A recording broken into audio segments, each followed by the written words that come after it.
Conoce todo el proceso a seguir para crear una empresa en 8 sencillos pasos. En muchos países ser emprendedor es toda una aventura debido a las dificultades que deberás sortear para poder llevarla a buen puerto. Pero si sigues estos consejos tendrás ya mucho camino hecho. Los 8 pasos para crear una empresa son los siguientes. Primero tienes que tomar la decisión y a continuación elegir la forma jurídica adecuada. Acto seguido constituir la empresa, ponerla en marcha y, si es necesario, contratar al personal. Si puedes constituir la empresa por internet, pues mucho mejor. Buscar financiación si es que la necesitas. Y por último, iniciar la actividad propiamente dicha. Bueno, pues vamos a ver todos estos pasos uno por uno.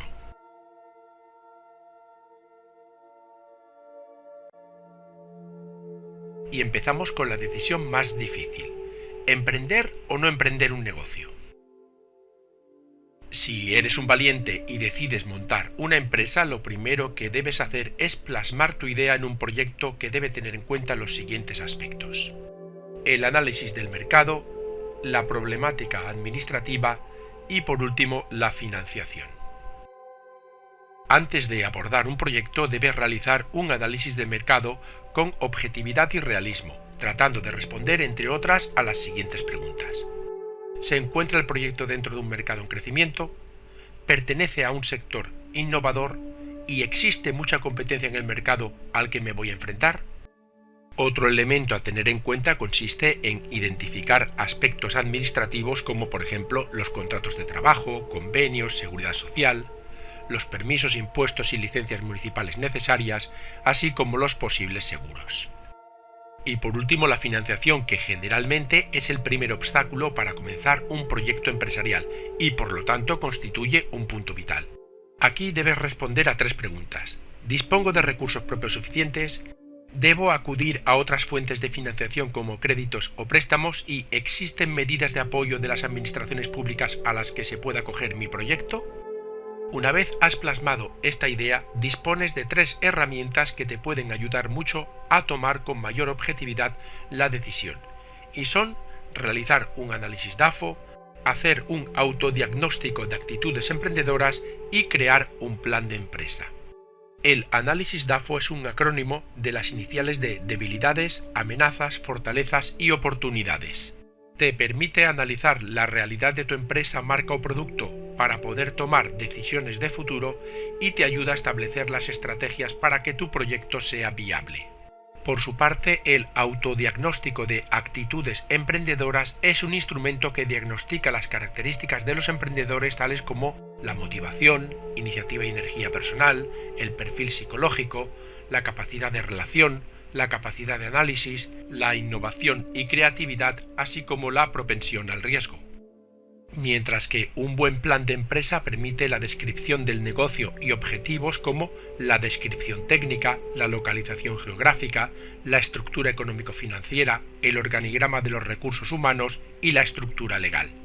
También la definición de productos o servicios a suministrar, como las necesidades que cubre, las diferencias con productos de la competencia y la existencia de algún derecho sobre el producto o servicio a comercializar. Y por último, la planificación de los aspectos comerciales, como el análisis y estudio de mercado, el plan de marketing, el establecimiento de las redes de distribución y un plan de compras.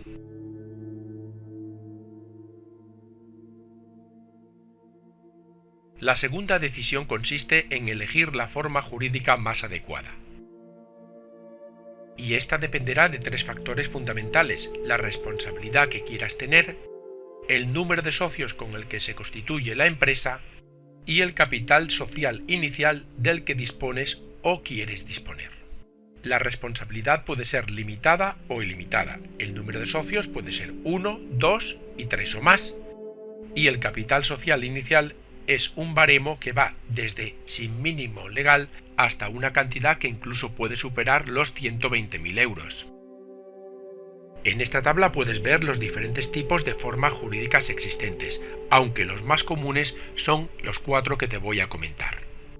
En el nivel básico está el empresario individual o autónomo, en el que solo hay un socio, no existe capital mínimo y precisamente el socio es el que se responsabiliza con todos sus bienes de cualquier problema existente. A continuación tenemos la sociedad de responsabilidad limitada, en la que hay un socio como mínimo, el capital mínimo para constituirla es de 3.000 euros y la responsabilidad está limitada al capital aportado en la sociedad. La tercera opción es la sociedad anónima, en la que hay un mínimo de un socio, el capital social es como mínimo de 60.000 euros y la responsabilidad pues está limitada al capital aportado también en la sociedad, al igual que la anterior. Y la cuarta más frecuente es la sociedad cooperativa, que puede ser de primer grado o de segundo grado. El capital mínimo está fijado en los estatutos de dicha sociedad cooperativa y la responsabilidad está limitada al capital aportado en la sociedad. Y aquí tendríamos otros tipos de formas jurídicas que faltan.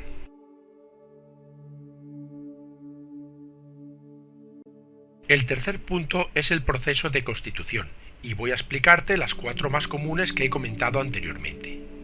Esta es la más fácil porque si vas a ser empresario individual o autónomo no tienes obligación de realizar ningún tipo de constitución. Para constituir la sociedad de responsabilidad limitada y la sociedad anónima debes realizar los siguientes pasos. En el registro mercantil debes pedir la certificación negativa del nombre de la sociedad. Además, debes demandar el número de identificación fiscal en la agencia tributaria.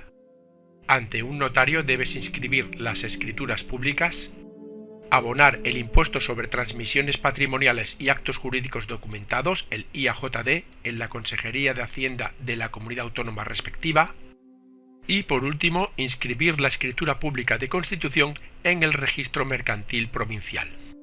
Y para afinar un poquito más, vamos a ver con más detalle lo que has de hacer en la notaría, esto es, la escritura pública. Tanto en la sociedad de responsabilidad limitada como en la anónima se debe identificar a los socios y expresar la voluntad de los otorgantes de fundar una sociedad o de responsabilidad limitada o anónima. En la primera se fijan las aportaciones que cada socio realice y la numeración de las participaciones asignadas en pago, mientras que en la anónima es el metálico los bienes o derechos que cada socio aporte o se obligue a aportar. En la limitada se establece la determinación del modo concreto en que inicialmente se organice la administración en caso de que los estatutos prevean diferentes alternativas. Y en la anónima se refleja la cuantía de los gastos de constitución. En ambos casos queda acreditada la identidad de quienes se encarguen inicialmente de la administración y de la representación social. En el caso en concreto de la sociedad de responsabilidad limitada, se podrán incluir los pactos y condiciones que los socios juzguen oportuno establecer, siempre que no se opongan a las leyes reguladoras. Y por último, en ambas sociedades, tanto en la limitada como en la anónima, se establecerán los estatutos pertinentes. Por su parte, para constituir la sociedad cooperativa, debes realizar los siguientes pasos. En primer lugar, pedir la certificación negativa del nombre y la certificación previa al proyecto de estatutos en el registro mercantil. Acto seguido, solicitar el número de identificación fiscal en la agencia tributaria. Firmar las escrituras públicas en la notaría. Pagar el IAJD en la Consejería de Hacienda de la comunidad autónoma respectiva. E inscribir la escritura pública de constitución en el registro mercantil provincial. Vamos a ver con más detalle lo que has de hacer en concreto en la notaría, esto es, la escritura pública. Esta debe contener la identidad de los otorgantes, la manifestación de estos de que reúnen los requisitos necesarios para ser socios, la voluntad de constituir una sociedad cooperativa y clase de que se trate, la acreditación por los otorgantes de haber suscrito la aportación obligatoria mínima al capital social para ser socio y de haberla desembolsado al menos en la proporción exigida estatutariamente, el valor designado a las aportaciones no dinerarias si las hubiere, la acreditación de los otorgantes de que el importe total de las aportaciones desembolsadas no es inferior al del capital social mínimo establecido estatutariamente, la identificación de quienes han de ocupar los distintos cargos del primer consejo rector, el de interventor o interventores. Además, se podrán incluir todos los pactos y condiciones que los promotores juzguen conveniente establecer. Y ya para finalizar, como es lógico, los estatutos de la sociedad cooperativa.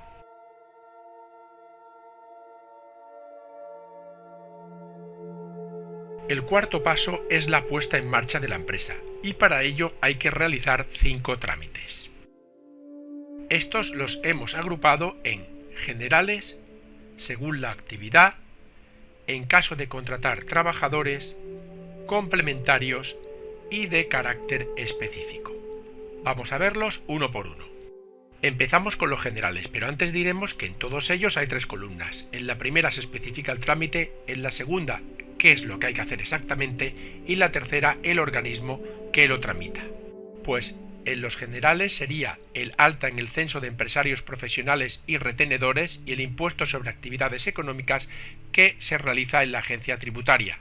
En la Tesorería General de la Seguridad Social se gestiona el alta en el régimen especial de trabajadores autónomos y el alta de los socios y administradores en los regímenes de la Seguridad Social. La obtención y legalización del libro de visitas se gestiona en la Inspección Provincial de Trabajo. La legalización del libro diario y del libro de inventarios y cuentas anuales en el Registro Mercantil Provincial, mientras que la obtención de un certificado electrónico en las autoridades de certificación respectivas. Por lo que respecta al segundo trámite, el de la actividad, la licencia de la misma se obtiene en el ayuntamiento. La inscripción en otros organismos oficiales y o registros en esos organismos oficiales.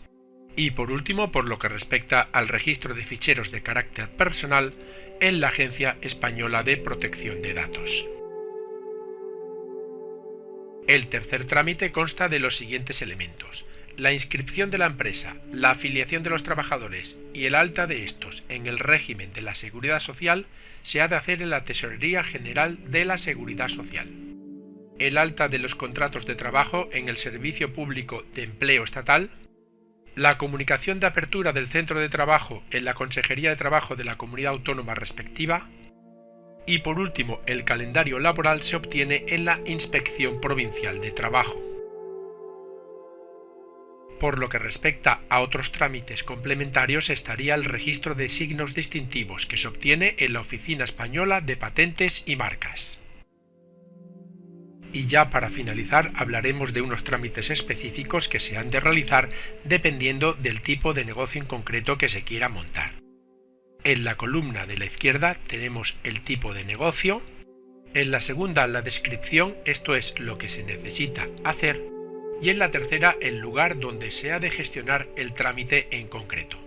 Repetimos que para cada tipo de negocio se necesita un trámite determinado. Y aquí podemos ver la continuación de la tabla anterior.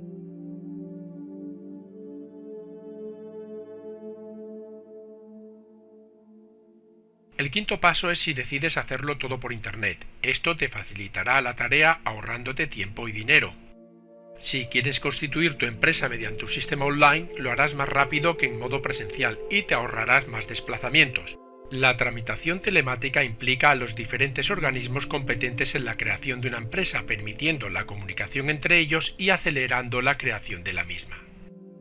Los tipos de empresa que puedes crear por el sistema online son la sociedad de responsabilidad limitada, es decir, la SL, la sociedad limitada de formación sucesiva, la sociedad limitada nueva empresa, la comunidad de bienes y el empresario individual o autónomo.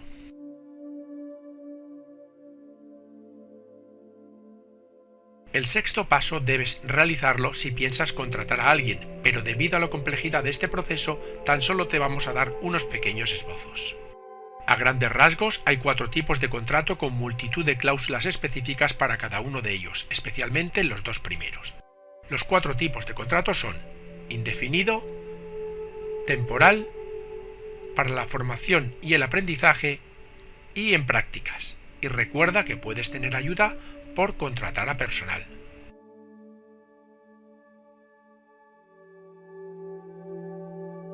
Y el séptimo y último paso, pero no el menos importante, es la financiación que puedas obtener.